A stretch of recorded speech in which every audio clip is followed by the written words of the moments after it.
चलिए आज एक सफर पर चलते हैं, एक ऐसे प्रतिष्ठित वंश की कहानी में जिन्होंने अपने परंपरा और संस्कृति को सदियों से संजो कर रखा है।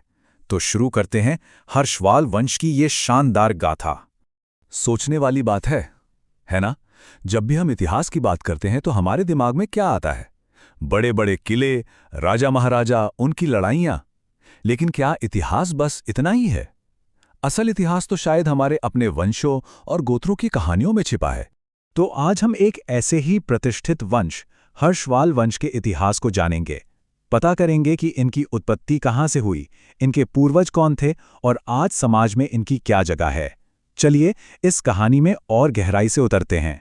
तो किसी भी कहानी को समझने के लिए सबसे पहले उसकी जड़ों तक पहुंचना जरूरी होता है।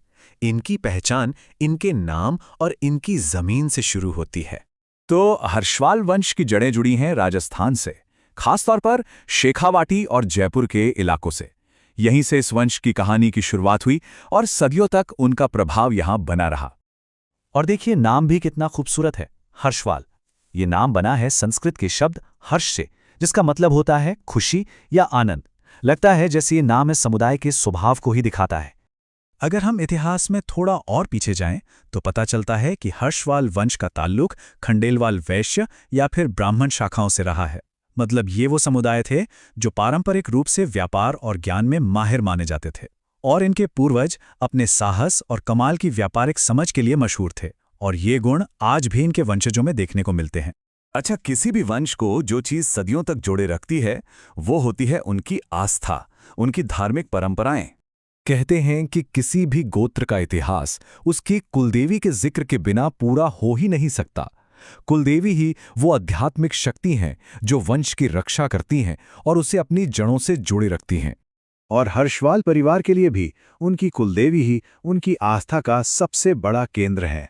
यही वो शक्ति है जो पीढ़ी दर पीढ़ी पूरे वंश को एक धागे में पिरोए हुए है। और ये आस्था दिखती है उनकी परंपराओं में। हर साल शारदीय और चैत्र नवरात्रि के मौके पर पूरा हर्षवाल समुदाय अपनी कुलदेवी के दर्शन के लिए एक जगह इकट्ठा होता है। अब ये सिर्फ एक पूजा पाठ नहीं है, बल्कि ये एक मौका होता है जब सब मिलते हैं और परिवार और समुदाय के रिश्ते और भी मजबूत होते हैं।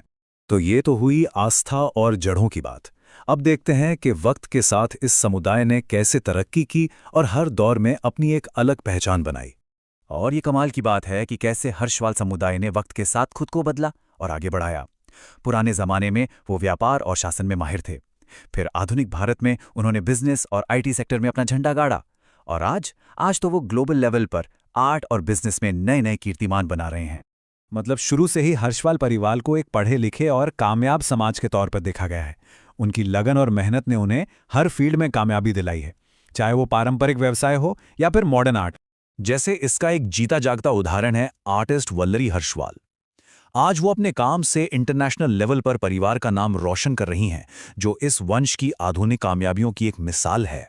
तो अब सवाल उठता है कि आज के ग्लोबल दौर में ये समुदाय कहाँ है और कैसे ये लोग अपनी परंपरा और मॉडर्न जिंदगी के बीच तालमेल बिठा रहे हैं। तो देखिए, आज हर्षवाल समाज सिर्फ राजस्थान तक ही सीमित नहीं है। भारत में तो हरियाणा, दिल्ली, महाराष्ट्र जैसी जगहों पर हैं ही, लेकिन अब तो अमेरिका और इंग्लैंड जैसे देशों में भी ये परिवार बस चुका है। मतलब इनकी पहुंच अब ग्लोबल हो चुकी है। और यही बात सबसे खास है कि कैसे ये लोग अपनी परंपरा और आधुनिकता दोनों को साथ लेकर चल रहे हैं।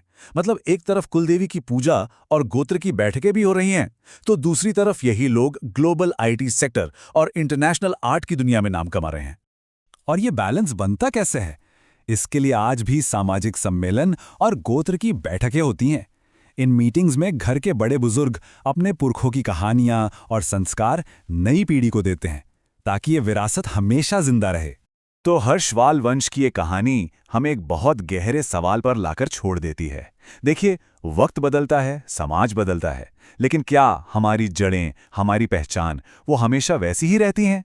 ये एक ऐसा सवाल है जिसका जवाब शायद हम सबको अपने अंदर ही खोजना होगा।